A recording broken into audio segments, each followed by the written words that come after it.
नमस्कार छात्रों, कैसे हैं आप सभी। उम्मीद करते हैं कि आप सभी अच्छे होंगे। आइए मैं आपके साथ जो है एक अलंकार चैप्टर हिंदी व्याकरण का है, इसका महामैराथन क्लास को लेकर के आया हूं। मेरे मित्र, आप यहाँ पर देख रहे होंगे कि यह जो महामैराथन क्लास अलंकार का लगने वाला है, यह विभिन्न प्रकार के प्रतियोगी परीक्षाओं में पूछे जाते हैं।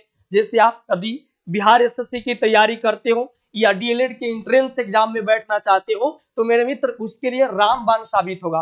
क्योंकि आप भी देखे होंगे, अगर सेट लगाते होंगे मेरे मित्र, तो आप देखे होंगे कि डीएलएड के एग्जाम में प्रवेश परीक्षा में इससे जो है 2 क्वेश्चन पक्का ही आता है कि बताइए अलंकार को पहचानने के लिए। तो मेरे मित्र, मैं आशा करता हूं कि इस ढंग से आपको पढ़ाया जाएगा कि आप जो है इससे अलंकार से क्वेश्चन यदि आ जाए तो आप नहीं छोड़ पाएंगे मेरे मित्र। और आइए, मैं आशा करता हूं कि आप सभी को समझ में आएगा और मैं एक इसका पीडीएफ के लेकर के आया हूं। आप भी अपने मोबाइल में इसका स्क्रीनशॉट करेंगे और फिर हम आगे बढ़ेंगे। आइए जरा देखते हैं इसके बारे में। यहां पर आप देख रहे होंगे अलंकार चैप्टर के बारे में। मेरे मित्र, अलंकार जो है, इस अलंकार चैप्टर की यदि बात करें तो अलंकार में जो है यह 2 शब्दों से मिलकर के बना होता है, अलम प्लस कार। अलम प्लस कार, यह 2 शब्दों से मिलकर के मेरे मित्र बना हुआ है। आप देख रहे हैं अलंकार 2 शब्दों अलम प्लस कार से मिलकर के बना होता है, जिसका अर्थ होता है आभूषण। जिस तरह से स्त्रियां अपने जो है स्वरूप को, अपने रूप को सजाने के लिए गहना का प्रयोग करती है, उसी तरह से कवि लोग काव्य यानी कविता की शोभा बढ़ाने के लिए अलंकार का प्रयोग करते हैं मेरे मित्र। आइए तो हम आशा करता हूं कि आपको यह बातें समझ में आई होगी कि अलंकार 2 शब्दों से मिलकर बना है, अलम प्लस कार। अलम का अर्थ होता है आभूषण या गहना, यानी कवि का काव्य की शोभा बढ़ाने वाले तत्व को अलंकार कहते हैं। काव्य की शोभा बढ़ाने वाले तत्व को क्या कहते हैं? अलंकार।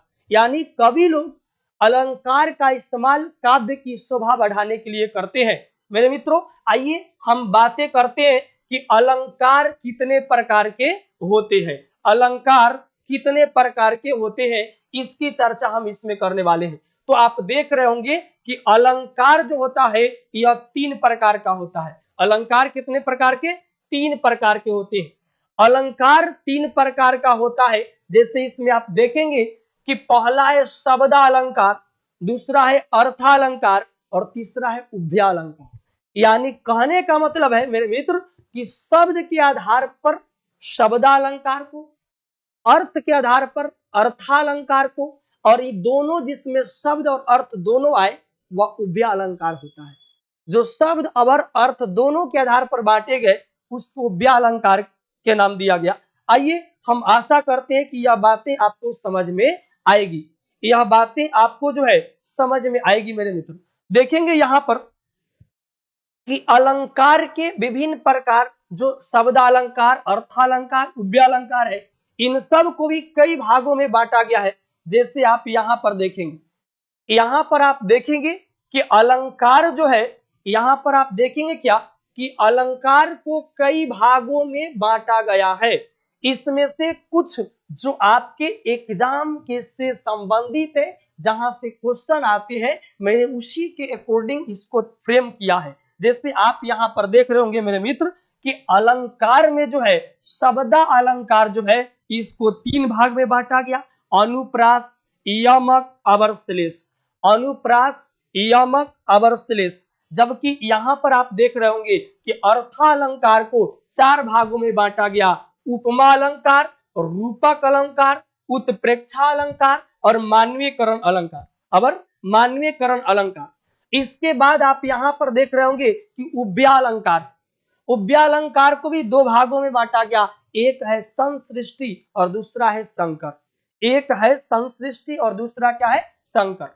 तो आइए, आशा करता हूं कि आपको यह बातें समझ में आ गई होगी मेरे मित्र।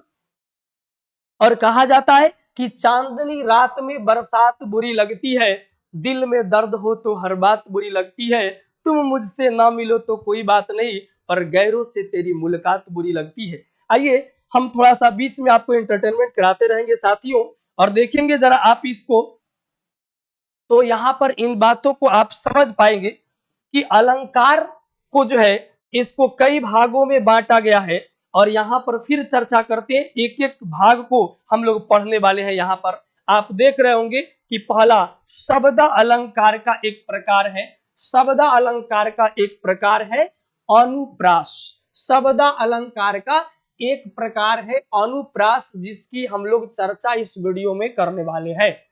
और मेरे साथ आप बने रहेंगे मित्रों, मैं आपके साथ जो है आपके डिमांड पर मैं चैप्टर को लेकर के आऊंगा। जैसे यहाँ पर आप देख रहे होंगे अनुप्रास अलंकार के बारे में, देखिए लिखा गया यदि एक ही वर्ण की पुनरावृत्ति बार बार हो, यदि एक ही वर्ण की पुनरावृत्ति मतलब बार बार यदि एक ही वर्ण आए तो उसे अनुप्रास अलंकार कहा जाता है। जैसे देखेंगे एग्जाम्पल से आपको ज्यादा क्लियर होगा, चारु चंद्र की चंचल किरणें खेल रही जल थल में। तो आप यहाँ पर देख रहे होंगे मेरे मित्र, चा यहाँ पर च यह सब में आ रहा है, अर्थात च वर्ण की यहाँ पुनरावृत्ति हो रही है, इसलिए हम यहाँ पर जब भी क्वेश्चन पिक आउट करेंगे तो अनुप्रास अलंकार। दूसरा, मधुर मधुर मुस्कान मनोहर मनुज बेस में उजियाला, मनुज बेस का उजियाला। तो म यह बार बार आ रहा है, अर्थात वर्ण म की यहाँ पर आवृत्ति बार बार हो रही है, इसलिए हम इसे क्या कहेंगे, अनुप्रास अलंकार का नाम देंगे। अनुप्रास अलंकार का मेरे मित्र इसे नाम दिया जाएगा। अब आइए फिर हम इसे आगे चर्चा करते हैं। अगला यहाँ पर आप देख रहे होंगे, दूसरा जब खुलेगा पीडीएफ थोड़ा सा आप वेट करेंगे ताकि हम इसे इरेज कर ले। तो आप जो है कैसे तैयारी कर रहे हैं, मैं आपकी तैयारी में थोड़ा सा योगदान देने आया हूं। आप इस वीडियो को जरूर देखें और आप इसका जो है इंटरटेन हमारे साथ आप करेंगे बिल्कुल। और दूसरा आइए देखते हैं, दूसरा शब्द अलंकार का ही प्रकार है, यह है यमक अलंकार। यह क्या है मेरे मित्र, यमक अलंकार। आप इसका स्क्रीनशॉट भी अपने मोबाइल में लेकर के और इसको जो है काम करेंगे। जैसे यहाँ पर आप देखेंगे, यहाँ पर आप देख पाएंगे, दूसरा पहला था अनुप्रास अलंकार, दूसरा है यमक अलंकार, दूसरा है यमक अलंकार। तो यहाँ पर यमक अलंकार के बारे में देखिए, आपने याद किया अनुप्रास अलंकार होगा तो वर्णों की पुनरावृत्ति बार बार होगी, जबकि यहाँ पर यमक अलंकार होगा तो शब्दों की, यहाँ देखिए लिखा गया है यदि एक ही शब्द एक से अधिक बार आए, अर्थात यहाँ पर शब्दों की पुनरावृत्ति हो। यमक अलंकार में शब्दों की पुनरावृत्ति होगी। यहाँ पर बताया गया है यदि एक ही शब्द एक से अधिक बार आए परंतु उसका अर्थ अनेक हो तो वहां पर अलंकार जो होगा, वहां पर कौन सा अलंकार होगा, यमक अलंकार होगा। जैसे देखिएगा, कनक कनक ते 100 गुनी मादकता अधिकाई। क्या, कनक कनक ते 100 गुनी मादकता अधिकाई। एक कनक का अर्थ है मेरे मित्र सोना, एक कनक का क्या अर्थ है, सोना, और दूसरे कनक का अर्थ क्या है, धतूरा। दूसरे कनक का क्या अर्थ है, धतूरा। यानी आप देख रहे हैं कि यहाँ पर शब्द की पुनरावृत्ति हुई है, एक ही शब्द 2 बार आए हैं परंतु अर्थ अलग है, तो ऐसी स्थिति में यमक अलंकार आंसर होगा। दूसरा, काली घटा का घमंड घटा। घटा, एक घटा का अर्थ है मेरे मित्र बादल, एक घटा का क्या अर्थ है, बादल, और काली घटा का घमंड घटा, एक घटा का अर्थ है कम, एक घटा का क्या अर्थ है, कम। तो आपने देखा कि शब्द एक ही है, शब्द एक ही है घटा, परंतु अर्थ अलग अलग है। तो यदि शब्द एक ही शब्द की पुनरावृत्ति हो लेकिन अर्थ अलग अलग हो, इस स्थिति में यमक अलंकार होता है। दूसरा आप देखेंगे, माला फेरत युग गया फिरा ना मन का फेर। तो यहाँ पर कर का मन का डारी दे, मन का फेर। तो आपने यहाँ देखा कि माला फेरत युग गया फिरा न मन का फेर, यहाँ पर एक मन का है और फिर यहाँ पर एक मन का है, और फिर यहाँ पर भी देखेंगे क्या है, तो एक मन का है, यहाँ भी एक मन का है। यानी आपने देखा कि यहाँ पर शब्दों की आवृत्ति बार बार हो रही है, तो जिस अलंकार में शब्दों की आवृत्ति बार बार होती है उसे हम यमक अलंकार के नाम से जानते हैं। चलिए फिर मिलते हैं इसके जो है अगले जो है टॉपिक के साथ। जैसा कि आप देख रहे होंगे कि तीसरा क्या है, श्लेष अलंकार। यह भी श्लेष अलंकार भी मेरे मित्रों, श्लेष अलंकार भी जो है यह भी शब्द अलंकार के ही भाग है। और शब्द अलंकार में यही तीन नहीं और भी है, जैसे वक्रोक्ति अलंकार है। तो यहाँ हम लोग के एग्जाम के दृष्टि से पढ़ना है, जो आपके परीक्षा में पूछा जाता है उसी से हमने क्या किया है कि आंसर लेकर के, और उसी से जो है हम लोग आप देखेंगे कि उसी के आधार पर इसको तैयार किए हैं। आइए जरा यहाँ पर हम लोग पढ़ते हैं श्लेष अलंकार के बारे में। एक शब्द के अनेक अर्थ होते हैं। श्लेष अलंकार में शब्द एक होगा लेकिन अर्थ अनेक होगा। इस स्थिति में आप याद रखेंगे श्लेष अलंकार होगा। श्लेष अलंकार होगा जब शब्द एक हो परंतु अर्थ अनेक हो। जैसे देखिएगा, रहीमन पानी राखिए, एक शब्द यहाँ क्या है, पानी। यहाँ भी वही शब्द है पानी, यहाँ भी वही शब्द है पानी, लेकिन याद रखेंगे यह यमक अलंकार नहीं हो सकता है। जैसे आपने यहाँ पर देखा था, आपने इससे पहले देखा था, इसमें आपने देखा होगा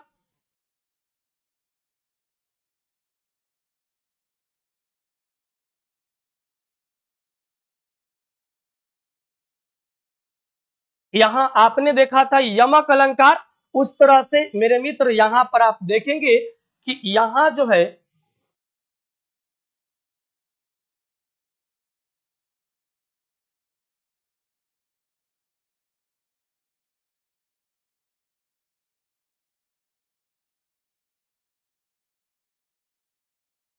थोड़ा सा वेट करेंगे आप यहाँ पर। जैसा कि आप यहाँ पर देख रहे होंगे यह यमक अलंकार था।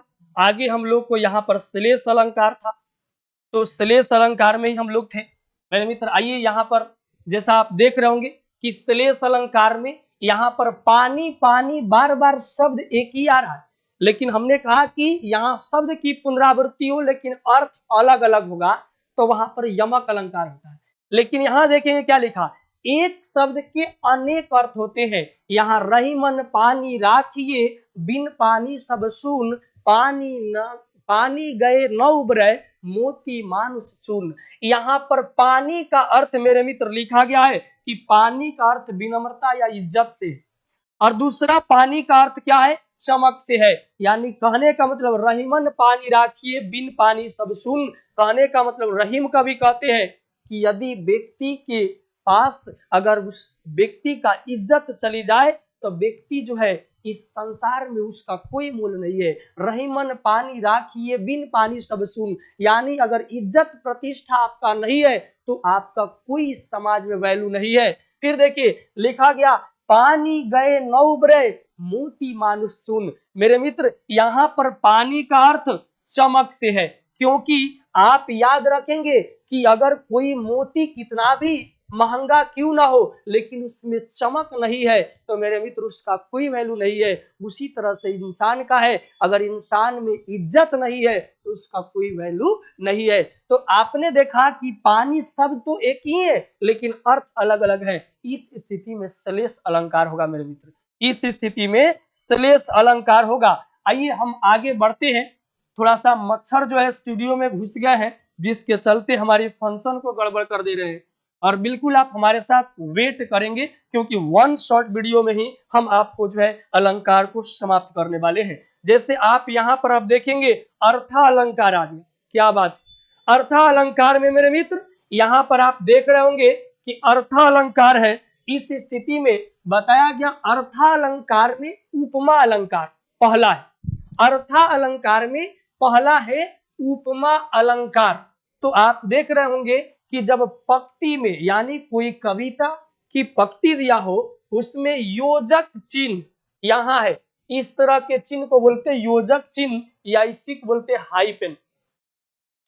यह हाइपन होता है या योजक चिन्ह इसे बोला जाता है। तो कहा गया जब पंक्ति में योजक चिन्ह आए और योजक चिन्ह के साथ सा, सी, से, सरिस आए तो वहां उपमा अलंकार होता है। वहां कौन सा अलंकार होगा? उपमा अलंकार होगा। याद रखेंगे कि जहां पर योजक चिन्ह दिखाई देगा वहां पर और उसके साथ योजक चिन्ह के साथ सा, सी, से, सरिस दिखाई दे तो हम वहां कहेंगे उपमा अलंकार होता है।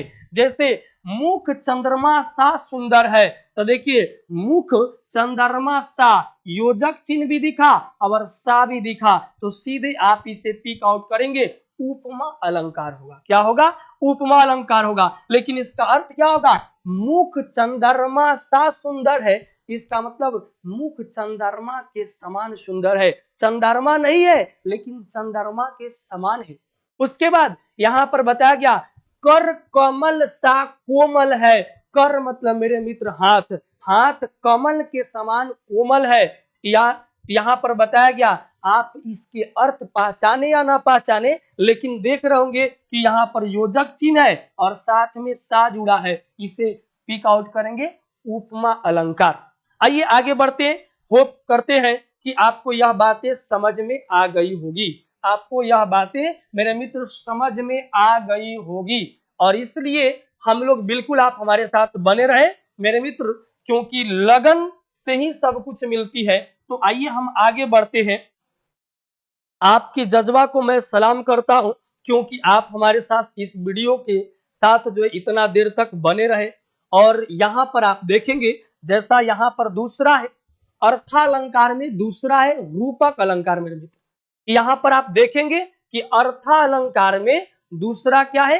रूपक अलंकार है। दूसरा यहाँ पर आप देखेंगे कि रूपक अलंकार है और रूपक अलंकार में जब पंक्ति में केवल योजक चिन्ह दिखाई दे, अगर शब्द सा से सी सरिस न आए, ये बात याद रखेंगे कि जब योजक चिन्ह हो और स, सा, से, सी, सरिस आदि आए तो वहां पर उपमा अलंकार होगा। लेकिन यदि यह योजक चिन्ह आएगा लेकिन उसमें सा से सी सरिस न आए तो उसे हम रूपक अलंकार का नाम देंगे। जैसे देखिए एक बच्चा चंद्रमा की तरफ देखता है और अपने माँ से कहता है मैया मैं तो चंद्र खिलौना लय हो। इसका मतलब बच्चा चंद्रमा की ओर देखता है और चंद्रमा के समान नहीं, चंद्रमा को ही कहता है कि मैया मैं चंद्र खिलौना लय हो। इसका मतलब हुआ कि ए मैया मुझे चंद्रमा ही दिला दो खिलौना के रूप में। अर्थात यहाँ पर इतना अर्थ समझने के मेरे मित्र जरूरत नहीं है। आप सिर्फ देखेंगे यहाँ पर योजक चिन्ह दिखाई देगा लेकिन सा से सी शब्द नहीं दिखाई देगा तो सीधे आप इसे चुनेंगे रूपक अलंकार। दूसरा राम की कृपा भव निशा सिरानी। राम कृपा भव निशा सिरानी, आपने यहाँ देखा योजक चिन्ह है लेकिन सा नहीं है, अब कहेंगे निशा है सा नहीं। इसलिए याद रखेंगे इसमें सा से सी सरिस नहीं है तो अतः यह कौन सा है? यह अलंकार जो होगा रूपक अलंकार होगा मेरे मित्र, यह रूपक अलंकार होगा। फिर आप अगला वीडियो के लिए बने रहेंगे बिल्कुल हमारे साथ।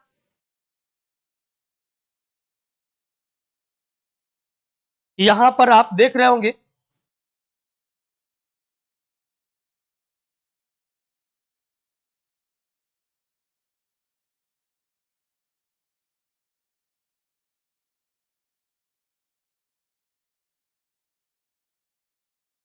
तो कैसे हैं छात्रों, आप जरूर अपने कमेंट बॉक्स में बताएंगे कि यह आपको वीडियो कैसा लगा। आइए हम लोग जो है आगे बढ़ते रूपक अलंकार के बाद उत्प्रेक्षा अलंकार के बारे में। आइए इसके यह भी बहुत ही आसान है मेरे मित्र, उत्प्रेक्षा अलंकार भी बहुत ही आसान है। आइए हम जो है आपको उत्प्रेक्षा अलंकार को समझाते हैं। जैसा आप मेरे द्वारा बताए गए ट्रिक को अगर आप फॉलो करते हैं तो मैं आशा करता हूं कि आपको यह वीडियो समझ में आएगा। यह चैप्टर आप देख करके आप अपने एग्जामिनेशन में 2 नंबर पक्के कर लेंगे। जैसे यहाँ देख रहे होंगे उत्प्रेक्षा अलंकार लिखा गया, यदि पंक्ति में जयो मानो यू मनु जनु मनहु जनहु यह कहीं भी दिखाई दे तो आप याद रखेंगे वहां उत्प्रेक्षा अलंकार ही होगा। जैसे जनु वर्षा ऋतु प्रकट बुढ़ाई, आप यहाँ जनु देखेंगे और सीधे आप चुनेंगे उत्प्रेक्षा अलंकार को। नेत्र मानो कमल है, नेत्र मानो कमल है, तो आपने देखा यहाँ मानो है, यहाँ भी क्या है मेरे मित्र, मानो है। इसका मतलब हुआ कि आप यहाँ पर कौन सा अलंकार चुनेंगे, उत्प्रेक्षा अलंकार को। उसके बाद देखिए, सोहत ओढ़े पीत पट श्याम सलोने गात, मनहु नीलमणि शैल पर आतप पर्यो प्रभात। फिर देखिए मनहु आया, यहाँ पर लिखा गया है मनहु, यह कौन सा अलंकार, उत्प्रेक्षा अलंकार होगा। यह कौन सा अलंकार होगा, उत्प्रेक्षा अलंकार होगा। तो आशा करते हैं कि आपको उत्प्रेक्षा अलंकार समझ में आई होगी, उत्प्रेक्षा अलंकार समझ में आई होगी। और जल्दी से आप अपने मोबाइल में इसे स्क्रीनशॉट ले लेंगे और बिल्कुल बने रहेंगे हमारे साथ। आइए आगे हम लोग फिर चलते हैं। यहाँ पर मेरे मित्र आप देखेंगे कि अगला क्या है, आप यहाँ पर देखेंगे अगला है अतिशयोक्ति। अतिशयोक्ति अलंकार आ गया। यहाँ पर आप देखेंगे अतिशयोक्ति अलंकार के बारे में, अतिशयोक्ति अलंकार के बारे में आप यहाँ देखेंगे।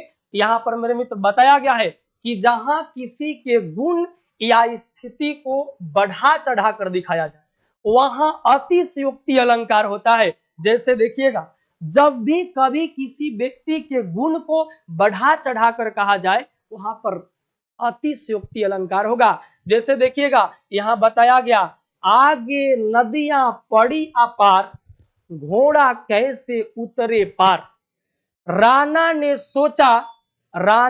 सोचा इस पार, तब तक चेतक था उस पार। इसका मतलब क्या है, आइए समझाते हैं। देखिए, आज राणा अपनी घोड़ा पर सवार करके आगे जाता है तो देखता है कि भाई आगे नदियां पड़ी हुई है और घोड़ा कैसे उस पार जाएगा। राणा यह सोचता है, और सोचते ही सोचते जैसे ही राणा ने अपने मनों में यह विचार किया तब तक घोड़ा उस पार था। ऐसा कदापि संभव नहीं है मेरे मित्र। इसलिए इस बात को जो है बढ़ा चढ़ाकर कहा गया है। राणा की जो घोड़ा था उसका नाम चेतक था। राणा ने जैसे ही इस बात को सोचा कि आगे नदी है, घोड़ा कैसे उस पार जाएगा, तब तक घोड़ा उस पार था। यानी जब किसी की बातों को बढ़ा चढ़ाकर कहा जाए उस स्थिति में अतिशयोक्ति अलंकार होता है, उस स्थिति में अतिशयोक्ति अलंकार होता है। मेरे मित्र आइए अब हम लोग जो है एक और बचा हुआ है मानवीकरण अलंकार। अंतिम एक और है मानवीकरण अलंकार के बारे में, जिसके बारे में आइए हम लोग जानते हैं। यहां पर आप देखेंगे मेरे मित्र, यहां पर जो है मानवीकरण अलंकार है, इसके बारे में ध्यान देंगे तो मानवीकरण अलंकार जो होगा, देखेंगे यहां पर मानवीकरण अलंकार के बारे में चर्चा की गई है। जब प्राकृतिक वस्तुओं में पेड़ पौधे बादल आदि में मानवीय भावनाओं के होने का वर्णन हो तब वहां मानवीकरण अलंकार होता है। कहेंगे सर जी समझ में नहीं आया, समझ में आएगा मेरे मित्र। देखो लिखा गया, फूल हंसे कलियां मुस्काई। हंसने का गुण और मुस्कुराने का गुण यह सिर्फ मनुष्यों में होता है, यह पेड़ पौधों में नहीं होता। इसीलिए जब हम लोग यहाँ पर स्पष्ट लिखा गया, जब प्राकृतिक वस्तु जैसे पेड़ पौधे हो, बादल हो आदि में मानवीय भावनाओं जैसे हंसना, मुस्कुराना, खिलना, बैठना, यह मानवीय अगर भावना आने लगे तब वहां पर मानवीकरण अलंकार होगा। फूल हंसे कलियां मुस्काई, यानी फूल हंस रहा है और उसकी कलियां मुस्कुरा रही है। मुस्कुराना और हंसना ये मानव का गुण होता है, इसलिए यह कौन सा अलंकार होगा, मानवीकरण अलंकार होगा। दूसरा, सागर के उस पार नाच नाच करती है लहरें मधुर गान। इसका मतलब देखिए, नाचता कौन है, व्यक्ति, पेड़ पौधे नहीं नाचते, सागर नहीं नाचते। तो यहाँ सागर के उस पार नाच नाच करती लहरें मधुर गान, यानी जैसे ही यह मनुष्य की भावनाओं की बातें आएगी तो इस स्थिति में मानवीकरण अलंकार होगा। मैं उम्मीद करता हूं मेरे साथियों कि आपको यह बातें समझ में आई होगी, आपको यह बातें समझ में आई होगी। तो आइए आप इसका अपने स्क्रीनशॉट मोबाइल में ले सकते हैं और यह वीडियो कैसा लगा आपको यह भी मुझे कमेंट बॉक्स में आप बताएंगे जरूर, क्योंकि आप ही